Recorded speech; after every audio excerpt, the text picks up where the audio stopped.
Příjemný pozdní večer. Holotropní terapie, holotropní dýchání.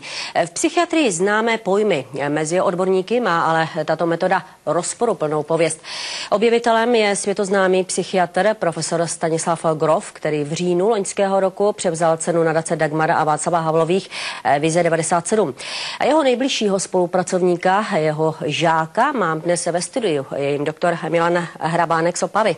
Hezký večer, pane doktore. Dobrý večer. Vy jste jeden z největších českých odborníků na holotropní dýchání. Řekněte, zkuste na úvod nám laikům popsat tu samotnou metodu. Tak holotropní dýchání je technika, která se využívá v rámci tady psychologické a psychiatrické praxe, ale nejen to, ale je to technika, která v sobě skrývá ten proces sebepoznání, která se opírá o několik nástrojů. Tím nejdůležitějším nástrojem je práce, cílená práce tedy s dechem, evokativní hudba a cílená práce s tělem. Takhle stručně by se to dalo charakterizovat. Takže je to kombinace všech těch tří prvků, ano, tedy tak. Intenzivní dýchání plus, jak říkáte, ta evokativní hudba a ta práce, terapeutická práce s tělem. Dá se říci, že je tam i tak trošičku část joginských prvků? Mohli bychom shlédnout snad jedinou podobnost mezi holotropním dýcháním a jogou, a to takovou, že holotropní dýchání, tak jako yoga, pracují na té úrovni mimořádných stavů vědomí. Dobře, pusťme si teď na úvod příspěvek. Milan Hrabánek je psychiatr se 14letou praxí v oboru. Je jedním z 10 Čechů, kteří vlastní certifikát instruktora holotropního dýchání, tedy jedné z metod transpersonální psychologie. Doktor Hrabánek je žákem Stanislava Grofa, zakladatele této metody. Před 7 lety založil v Opavě Centrum alternativní léčby, které se jmenuje Holos. A k jeho aktivitám patří mimo jiné i semináře holotropního dýchání. Zájem o ně je obrovský. S metodou, jejímž základem je zrychlené dýchání a evokativní hudba, se chtějí seznámit lidé napříč generacemi i profesemi. Já jsem tady, abych vlastně zkusil nějakou duševní očistu a vlastně, co vlastně to holotropní dýchání je. Jsem tu vlastně poprvé, tak se s ním tak seznamuju. Já si myslím, že by mi tahle technika mohla pomoct v nějakých mých problémech a v takových životních situacích, s kterými asi někdy nevím rady. Právě osobní problémy jsou jedním z nejčastějších motivů, proč chtějí lidé metodu holotropního dýchání vyzkoušet. Jana Petrečková právě dává na papír své pocity, které má po kurzu holotropního dýchání. Doktora Milana Hrabánka vyhledala asi před 5 lety. Absolvovala jsem holotropní dýchání asi 8krát. Takže myslím si, že mě to vždycky někam posunulo. Není to je to jenom jedna z technik, kterou jsem využívala, protože jsem dělala 12 let v dětské vesničce. Měla jsem pěstounskou péči, 5 dětí hodně problémových a kdybych na sobě nepracovala, tak to nedám. Opravdu bych asi na tom dopadla ještě víc zdravotně a nějakým způsobem by se ty stresy na mě odrazily. Takže díky tomu, že na sobě pracuju, tak jsem schopná teď, už mám děti dospělé, se zařadit znova do života. Tak to byl příklad konkrétní terapeutické holotropní metodiky. Tam jsme viděli, že ti lidé něco malují, něco kreslí. To patří do té terapie?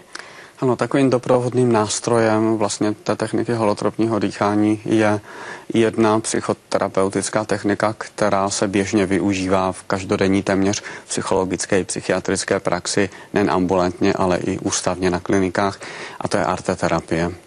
Arteterapie zde slouží jako vyjádření toho procesu, který se v nás odehrává během toho vlastního holotropního procesu. Že lidé do takzvané mandaly pak zachycují v podobě barev, ať už konkrétních nějakých tedy představ, které u toho měli, nebo pocitů, svůj vnitřní zážitek z toho vlastního sezení. Co se dá z těch kreseb vyčíst? Tak na rozdíl od psychoanalýzy my nezkoumáme tu vlastní mandalu, co by symbolicky mohla vyjadřovat.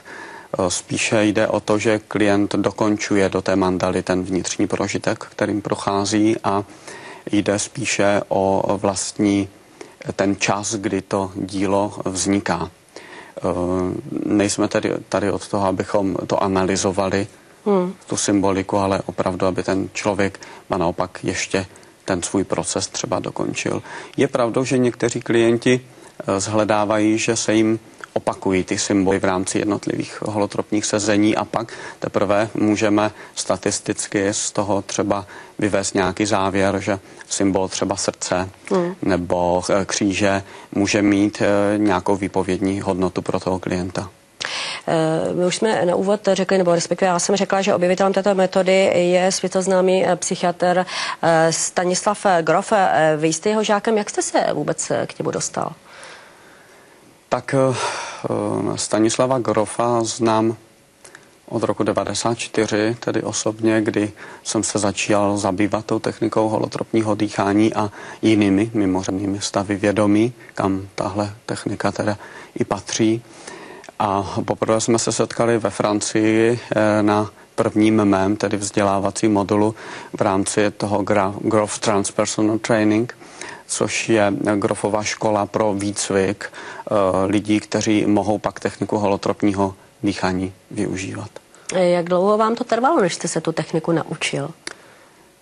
Já bych řekl, že něco jiného je samozřejmě škola, teoretické základy, třeba, že v rámci toho studia máte možnost i praktikovat, ale přeci jenom tu vlastní praxi jsem otevřel až v roce 1997 po nabití tedy zkušeností s těmi mimořádnými stavy vědomí, kdy člověk jakoby nabide té jistoty, že je schopen vytvořit ten kvalitní, my tomu říkáme sitting, pro ty své klienty. Čili zhruba 3 roky. 3,5 roku. Ano. Holotropní dýchání má obdobné reakce jako po požití tvrdé drogy LSD. S LSD konec konců pracoval Grof v 60. letech u nás a později ještě několik let ve Spojených státech amerických. Takzvané psychedelické drogy, k nimž LSD patří, umožňují stejně jako holotropní dýchání znovu prožití těch, řekněme, minulých traumat. Vy sám vyzkoušel jste tu drogu LSD? Zkoušel jste ji někdy nebo ne? Mám zkušenost i s jinými mimořádnými stavy vědomí, nejenom tedy na té úrovni holotropních stavů, určitě. A srovnání?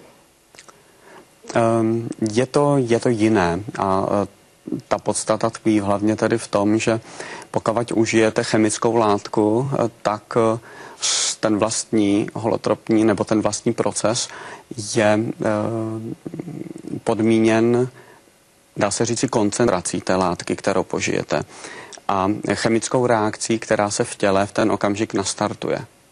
Takže pak čekáte mnohdy dlouhé hodiny, než vlastní ten mimořádný stav vědomí odezní.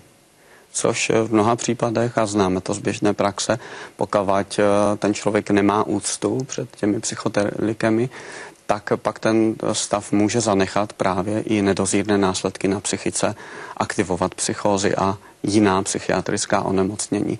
Což na rozdíl právě u toho holotropního dýchání se jedná o mimořádný stav vědomí, ze kterého jste schopna kdykoliv vystoupit. A to je tady právě v tom je ten největší rozdíl. To si asi mnozí nemyslí, teda mnozí, někteří odborníci. Jak už jsem řekla v úvodu, profesor Grof dostal loni ocenění nadace Vize 97, nicméně dostal i ocenění negativní od spolku vědeckých skeptiků Sisyphos za údajně zapavědu a matení veřejnosti. Co vy na to? Proč se nedaří tu metodiku dostat více do povědomí té odborné veřejnosti? Proč ji nepřijímají? Já si myslím, že důvodem je, musíme se podívat trošičku do minulosti, kdy sice v koncem 50.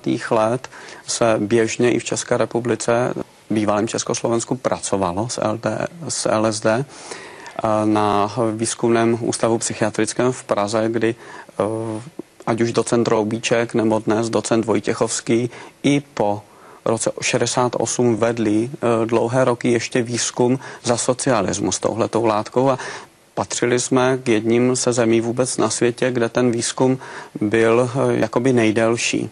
Tuším ještě se Švýcarskem. Ano, Švýcarsko, a to je vlastně zemí z rodu, že kdy Albert Hofmann, tehdy působící v té firmě Sandoz, tuhletu látku jakoby vyvinul. Ale celkové uzavření hranic a informačních toků, myslím, způsobilo i to a následně i strach z využití téhleté látky pro vojenské účely způsobilo, že ten výzkum byl zakázán. Tak jako obdobně ve Spojených státech a ty možnosti, které by ta látka mohla přinést, nebyly vlastně u nás jakoby doceněny.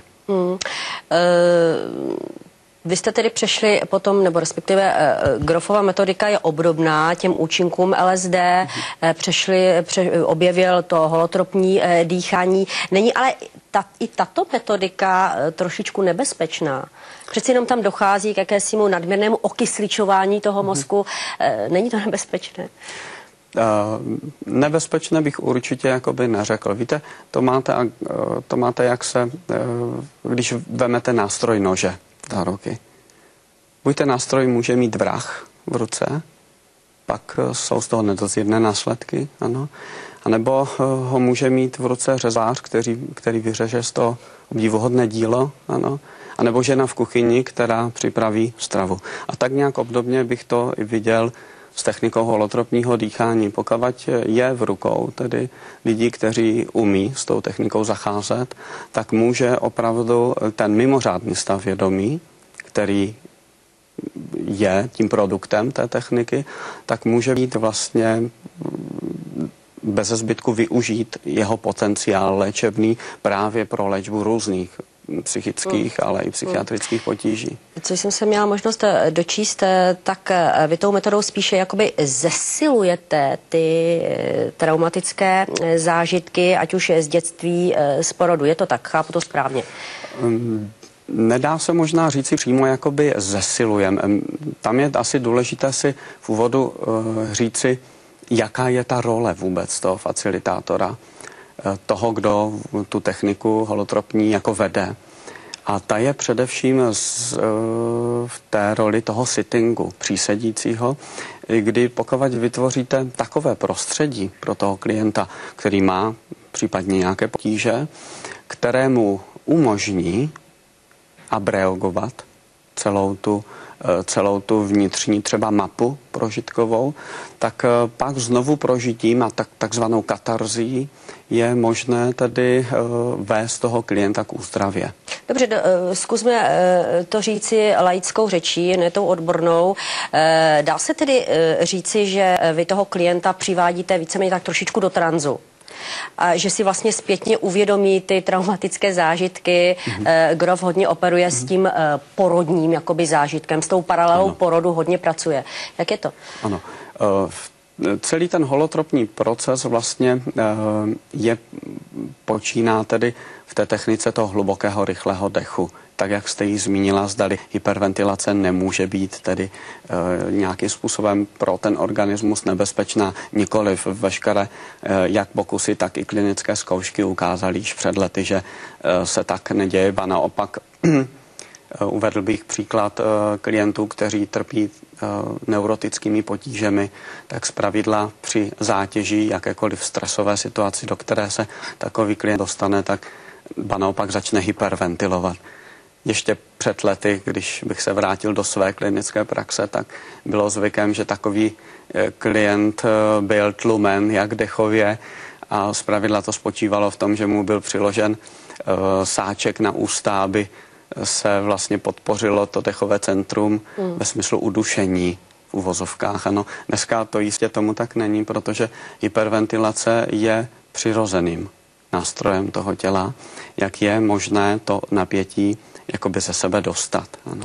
Ale trošičku jste by utekl z té otázky. Vrátím se k tomu. A hned v tom úvodu vlastně ta technika nebo ten takzvaný niterný léčitel, jak ho i Groff nazývá, takzvaný spiritual healing, tak zmapuje tu naši mapu psyché a vypíchne ty nejdůležitější události, které je nutné řešit. Na druhou stranu v tom tkví také bezpečnost, a to jsme se přesvědčili už mnohokrát i po tom výzkumu, který jsem v loňském roce uzavřel po 10 letech s touhletou technikou, že jsou to vždycky jenom takové události, které je schopen ten člověk na té úrovni vědomé unést a zpracovat.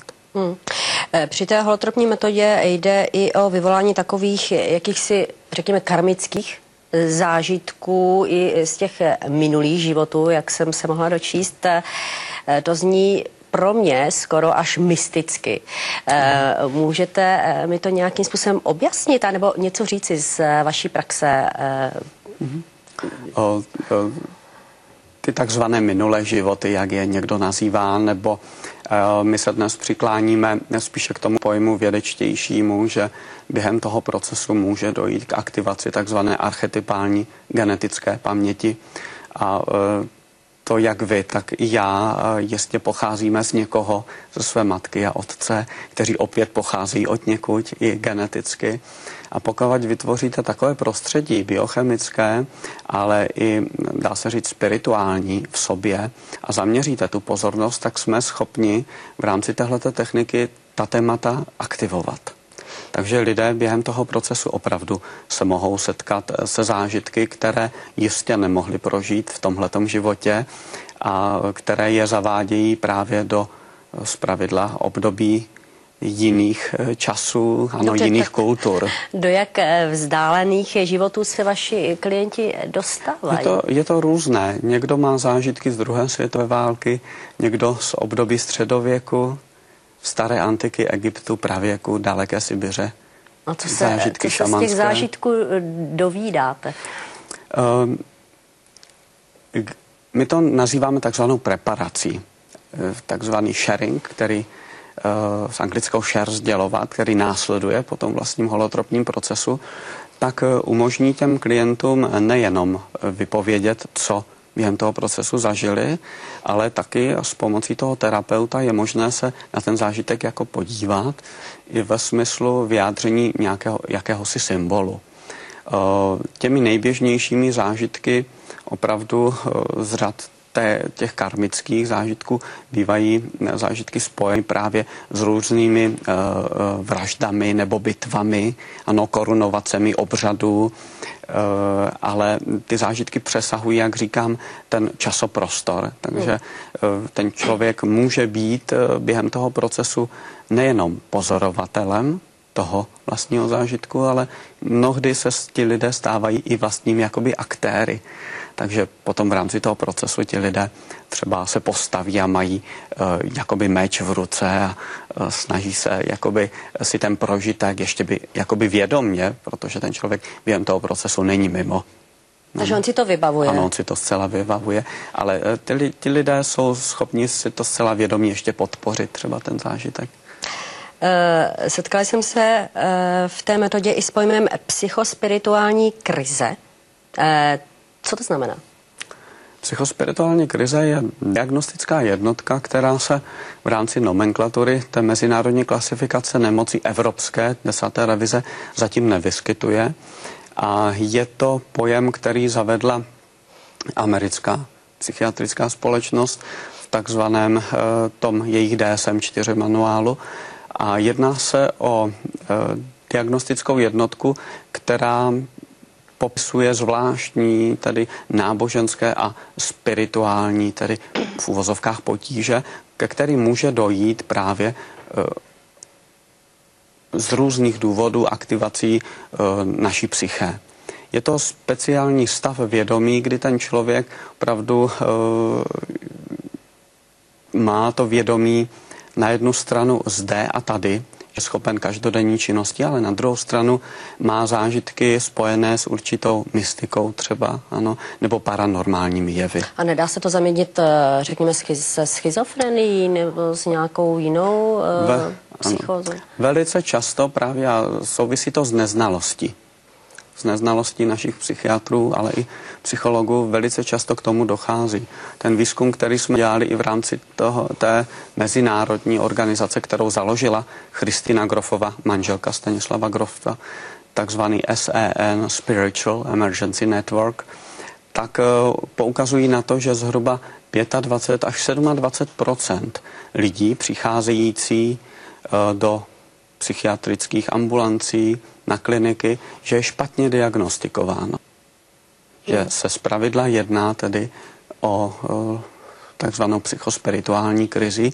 A tady je tristní na tom hlavně to... A jak se ta krize projevuje konkrétně? Ano, ti lidé mohou mít ondulaci takzvaného vědomí, ano, ovšem nikdy nejsou ti lidé jakoby mimo sebe sama. Jsou plně orientovaní místem, prostorem, časem, ale chvílemi to vědomí, jakoby my říkáme, onduluje. Řekněte, jsou vůbec nějaká rizika při té holotropní metodě? Jsou nějaká? Jistě, že jsou, jistě. Ta technika není určená pro všechny. Rozhodně ne. Tak jak i jiné psychiatrické nebo psychické.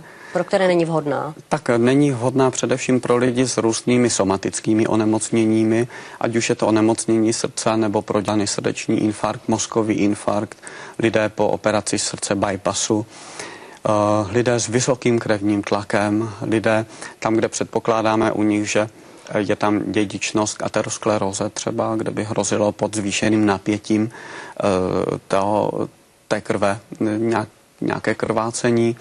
Jsou to lidé s ložiskovou epilepsií třeba, ano. Kontraindikací je také těhotenství, ano.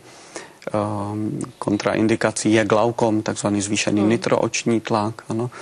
A řada dalších. Určitě mezi ty kontraindikace bych jmenoval také aktivní užívání drog, včetně marihuany a jiných tedy psychoaktivních látek. Třeba, že se ta technika, a je jednou z nejvhodnějších, jak se ukázalo, se využívá k doléčení takzvaných druhotných psychóz, které mohou být navozeny právě užitím, nesprávným užitím, ať už LSD nebo tedy marihuany. A je zájem o tuto metodu z vaší praxe? Já myslím, že tak, jak v 90.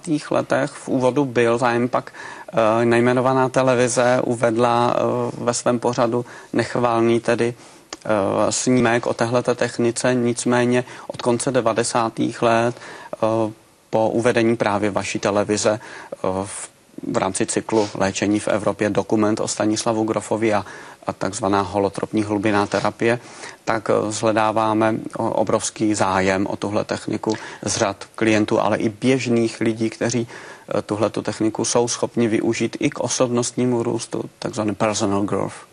Ale pojišťovny tuto metodu nehradí. Patříme ke státům, kde zatím ne, oproti třeba Rakousku vedlejšímu, kde ta technika je plně hrazena. Kolik takových center u nás existuje?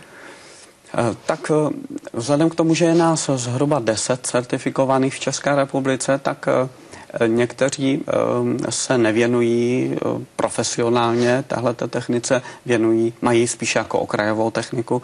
Takže myslím, že v současné době jsme jediným centrem ve smyslu sebepoznávacích, ale i léčebných a hlavně individuálních holotropních terapií. Tedy myslíte Opavské centrum? Opavské centrum Holos, ano. A v zahraničí kolik takových center významnějších je? Tak v každé zemi, hlavně v Německu, tady v Itálii je celá řada. Myslím si, že severní Evropa v tomhletom směru vede tak, jak vedla vždycky ve smyslu vedení toho zdravotnictví v Evropě. Takové Dánsko, Norsko, Švédsko, kde jsem i ta pracoviště navštívil, tak jsou hodně kupředu.